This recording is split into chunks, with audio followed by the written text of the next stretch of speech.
नमस्कार दोस्तों, एकीपी लाइब्रेरी में आप सभी का स्वागत है। आज बहुत इंपॉर्टेंट वीडियो होने वाली है आप सभी के लिए, यानी कक्षा 10 के विज्ञान का जो वैद्युत चैप्टर है उसके बहुत ही महत्वपूर्ण जो है प्रश्न आपके सामने हैं। तो ये आने वाले बोर्ड के लिए बहुत इंपॉर्टेंट होने वाले हैं, तो वीडियो को पूरा ज़रूर देखें और चैनल में अगर नए हैं तो चैनल को सब्सक्राइब करना बिल्कुल ना भूलें। देखिए, दिया है एक इलेक्ट्रॉन पर कितना तथा कैसा आवेश होता है।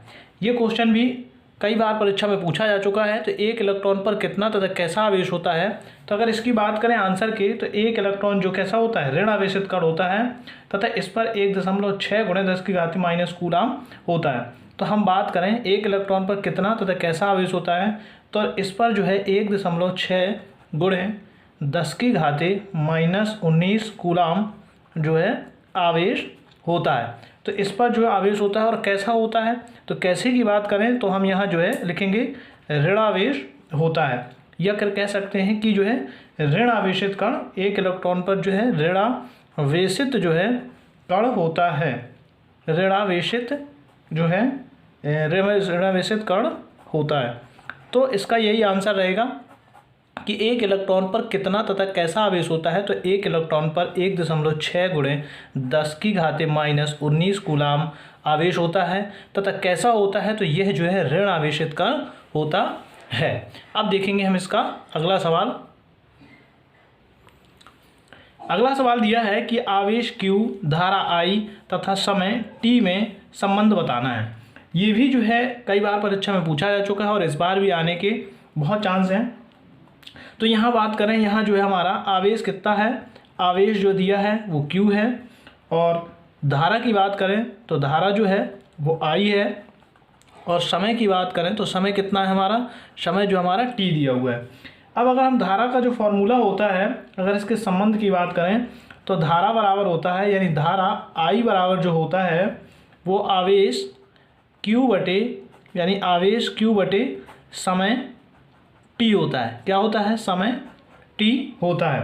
तो अगर यहाँ बात करें, अगर आवेश की बात करें हम, तो आवेश बराबर क्या हो जाएगा हमारा, आवेश बराबर हो जाएगा, आवेश बराबर हो जाएगा धारा गुणे क्या हो जाएगा, समय। क्या हो जाएगा, धारा गुणे समय हो जाएगा। यह लिख सकते हैं कि आवेश Q बराबर होता है I × t। ये होता है हमारे इन दोनों के बीच में, इनके बीच में संबंध, आवेश धारा तथा समय के बीच में संबंध होता है, यानी Q बराबर होता है I × t, यानी कि आवेश बराबर धारा गुणे समय होता है। अब तीसरा क्वेश्चन जो दिया है, कूलाम की परिभाषा लिखिए। ये जो है वेरी इंपॉर्टेंट क्वेश्चन होने वाला है, बहुत इंपॉर्टेंट क्वेश्चन है ये। कूलाम की परिभाषा लिखना है। तो कूलाम की परिभाषा की बात करें तो कूलाम जो होता है आवेश की इकाई है। कूलाम क्या है, कूलाम आवेश की इकाई है, आवेश की इकाई है। एक कूलाम आवेश जो है, एक कूलाम आवेश, एक कूलाम आवेश, आवेश की वह मात्रा है, आवेश की वह मात्रा है, आवेश की वह मात्रा है जो किसी चालक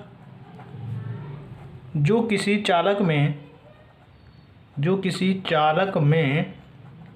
1 एम्पियर की धारा बहने पर, 1 एम्पियर की धारा बहने पर 1 सेकेंड में प्रवाहित होता है, 1 सेकेंड में प्रवाहित होता है। तो ये रहा कूलाम की परिभाषा, जो कि बहुत इंपॉर्टेंट है बोर्ड परीक्षा के लिए। तो कूलाम जो है आवेश की इकाई है। एक कूलाम आवेश जो होती है, आवेश की वह मात्रा होती है जो किसी चालक में जो है 1 एम्पियर की धारा बहने में 1 सेकेंड में प्रवाहित होता है। तो इसका यही जो है परिभाषा है और इम्पोर्टेंस होने वाली है, आगे आने वाली जो परीक्षा है उसके लिए बहुत इम्पोर्टेंस होने वाला है। तो ज़रूर इसको अच्छे से कंप्लीट करके रखें। तो तो इसको बहुत अच्छे से जो है आप कंप्लीट कर लीजिए, जो और आप नोट करना चाहें तो नोट कर सकते हैं। तो ये रहा इसका आंसर। अब देखते हैं अगला जो है चौथा सवाल, जो कि बहुत इंपॉर्टेंट होने वाला है ये भी। अब चौथा जो हमारा क्वेश्चन दिया है, ओम का नियम लिखिए। ये भी जो है मोस्ट इम्पोर्टेंट क्वेश्चन है, तो इन क्वेश्चनों को बहुत अच्छे तरीके से जो है तैयार करके रखिए, क्योंकि ये जो है बोर्ड एग्ज़ाम में आपको ज़रूर पेपर में रखे मिलेंगे। तो देखते हैं ओम के नियम की बात करें तो ओम के नियम के अनुसार, ओम का नियम ये कहता है कि यदि किसी चालक के भौतिक अवस्थाएं, जैसे कोई भी चालक है तो किसी चालक की भौतिक अवस्थाएं जैसे कि लंबाई, परिच्छेद का क्षेत्रफल, चालक का पदार्थ व ताप ये नियत रहें, तो चालक में बहने वाली धारा चालक के सिरों के विभवांतर के अनुक्रमानुपाती होती है। एक बार फिर से देख लेते हैं कि यदि किसी चालक की भौतिक अवस्थाएं नियत रहें, यदि किसी चालक की भौतिक अवस्थाएं नियत रहें तो चालक में बहने वाली धारा चालक के सिरों के विभवांतर के अनुक्रमानुपाती होती है। तो ये क्वेश्चन जो है बहुत इंपॉर्टेंट है और ज़रूर पूछा जाएगा, तो बिल्कुल कंप्लीट करके ही रखिए इसको। अब हमारा अगला क्वेश्चन दिया है कि एक अश्व शक्ति बराबर होती है। ये भी इम्पोर्टेंट क्वेश्चन है, तो बिल्कुल कंप्लीट करके रखें। ये सारे क्वेश्चन पेपर में बार बार पूछे गए हैं और ज़रूर पूछे जाएंगे, तो ये बहुत इंपॉर्टेंट है। तो एक अश्व शक्ति जो है बराबर होता है, एक अश्व शक्ति की बात करें, एक अश्व शक्ति जो है कितने के बराबर होता है, तो एक अश्व शक्ति जो बराबर होता है वो होती है आपको 746 वाट के बराबर होती है। कितने? 746 वाट के बराबर होती है। तो ये इंपॉर्टेंट क्वेश्चन है, ये अति लघु विकल्प किसी में भी पूछा जा सकता है कि एक अश्व शक्ति किसके बराबर होती है, तो एक अश्व शक्ति जो है 746 वाट के बराबर होती है। अब हमारा अगला क्वेश्चन दिया है कि प्रतिरोध का मात्रक होता है। तो प्रतिरोध की मात्रक की बात करें तो जो हमारा प्रतिरोध का फॉर्मूला होता है, तो प्रतिरोध बराबर हमारे क्या होता है, प्रतिरोध का जो हमारा फॉर्मूला होता है वो होता है हमारा विभवांतर बटे धारा। क्या होता है? विभवांतर बटे क्या होता है? धारा होता है। तो इसका जो अगर हम मात्रक की बात करें तो इसका मात्रक क्या बन जाएगा, हमारा प्रतिरोध के मात्रक जो बनेगा ये हो जाता है, विभवांतर का होता है वोल्ट और धारा का होता है कितना, एम्पियर।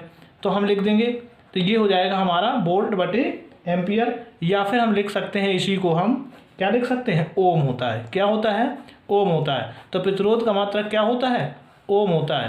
तो ये भी इसका आंसर हो गया। ये बहुत इंपॉर्टेंट्स हैं जो परीक्षा में पूछने के बहुत ज़्यादा चांस।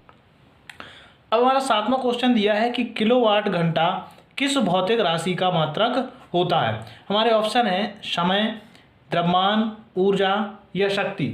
तो इसके आंसर की हम बात करें तो जो किलोवाट घंटा होता है वह हमारा होता है वैद्युत ऊर्जा का मात्रक होता है। किसका होता है? वैद्युत ऊर्जा का मात्रक होता है। तो इस हिसाब से हमारा ऑप्शन नंबर हो जाता है सी सही हो जाएगा, यानी कि ऊर्जा का मात्रक होता है किलोवाट घंटा, वैद्युत ऊर्जा का मात्रक होता है। इसे साधारण भाषा में हम यूनिट भी बोल देते हैं। क्या बोलते हैं? इसे यूनिट भी कहा जाता है। तो हमारा सी नंबर का बिल्कुल सही आंसर।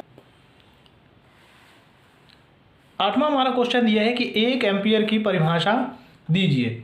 तो 1 एम्पियर की जो परिभाषा की बात करें तो हम यहाँ जो है धारा बराबर क्या होता है कि धारा आई बराबर होता है आवेश Q बटे T, यानी कि आवेश Q बटे हो जाता है हमारा समय T होता है। तो अगर इसमें जो है यदि हम T बराबर क्या रख दें, 1 सेकेंड, क्या रख लें, T बराबर 1 सेकेंड और Q बराबर यहाँ 1 कूलाम, क्या रखें, Q बराबर 1 कूलाम रखें।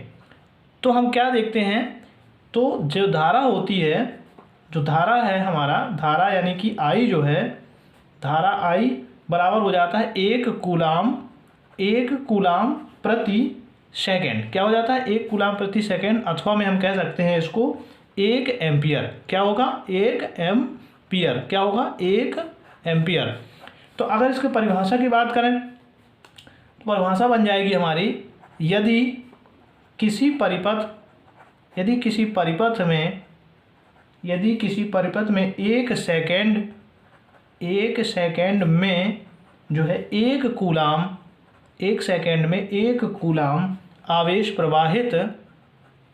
जो है प्रवाहित आवेश प्रवाहित तो तब जो है क्या होता है, परिपथ में प्रवाहित धारा जो होती है, परिपथ में प्रवाहित धारा 1 एम्पियर होती है। कितनी होती है? 1 एम्पियर होती है या 1 एम्पियर होगी। ये रही इसकी परिभाषा। जब धारा I बराबर Q/T होता है और यदि T बराबर 1 सेकेंड ले और कूलाम एक जो है Q बराबर आवेश बराबर 1 कूलाम अगर रखते हैं तो ये हो जाता है I बराबर 1 कूलाम प्रति सेकेंड अथवा 1 एम्पियर। तो किसी परिपथ में 1 सेकेंड में 1 कूलाम आवेश प्रवाहित हो तो परिपथ में प्रवाहित धारा 1 एम्पियर होगी। ये इसकी जो है परिभाषा हो जाती है, जो कि बहुत इंपॉर्टेंट, ये भी क्वेश्चन, ये सारे क्वेश्चन बहुत इंपॉर्टेंट हैं।